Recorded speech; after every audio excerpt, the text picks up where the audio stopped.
Imagine for a moment that every single door in your neighborhood was suddenly unlocked. Not because someone had a master key that fit every lock, but because a master list of every single key pattern had been posted on a public bulletin board for anyone to copy, test, and use. In the digital world, that is exactly what happened on the 4th of July in 2024.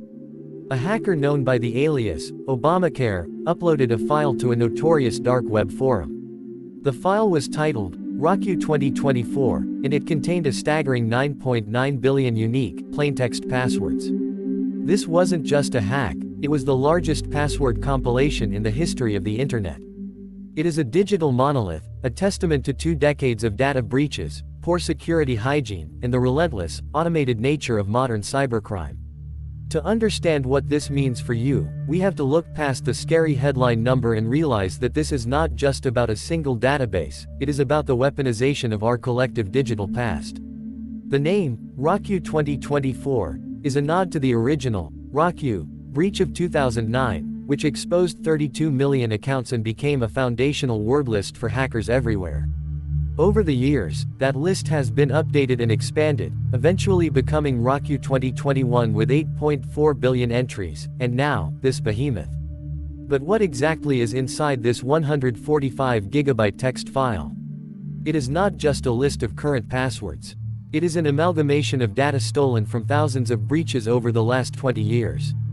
Think about every service you have ever signed up for, the social media sites you abandoned in 2012, the forums you visited for a hobby you no longer pursue, the e-commerce sites where you made a single purchase a decade ago. Every time one of those companies suffered a breach, your password was likely siphoned off and added to a massive, global index of leaked credentials. RockU 2024 is the culmination of all those failures, stitched together into one searchable, terrifyingly efficient tool. The primary danger here is not that a hacker is going to guess your current bank password today. The danger is something called credential stuffing. Most of us, despite all the warnings, are creatures of habit. We find a password we like, something that is easy to remember, maybe a variation of our name or a pet's name followed by a number, and we reuse it.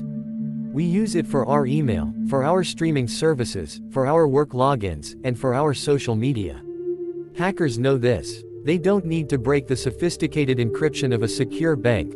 They just need to find that one weak, insecure website where you use the same password, and then they use automated software to stuff those credentials into every major platform on the web.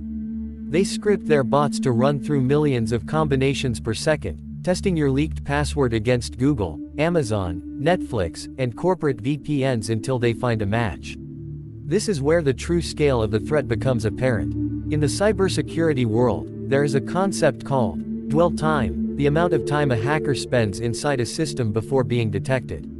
With lists like RockU 2024, the dwell time for an initial breach can be effectively 0. Because the password is legitimate, the system welcomes the attacker with open arms. The multi-factor authentication (MFA) systems that we rely on are often the only thing standing between an attacker and our sensitive data. If you have a password that is on this list and you are not using MFA, you are effectively leaving your digital front door wide open.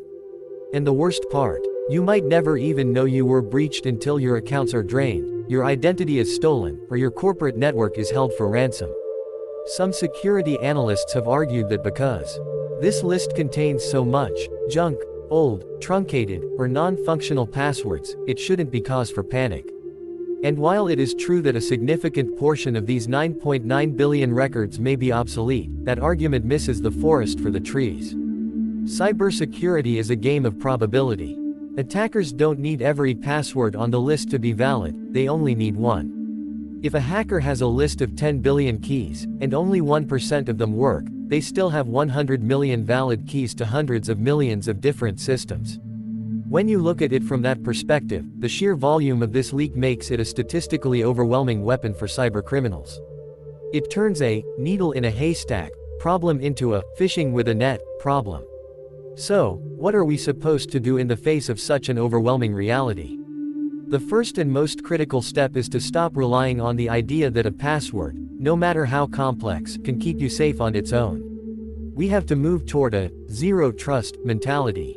This means assuming that your password has already been leaked. If you have ever used a password on more than one site, you should consider that password compromised.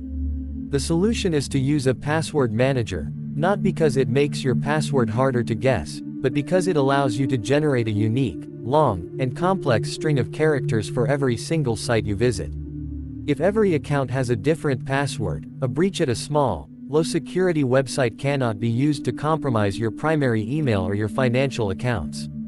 The password manager turns the credential stuffing game against the hackers, because even if they get one key, it doesn't open any other doors. Beyond password managers, we must embrace the MFA first life. If a website offers two-factor authentication, especially if it uses an authenticator app or a physical hardware security key, you should treat it as non-negotiable. Even if your password is on the ROCU 2024 list, even if a hacker runs an automated script to test it against your bank, they will still be stopped by that second factor. It is the single most effective barrier we have against the automated machinery of modern hacking.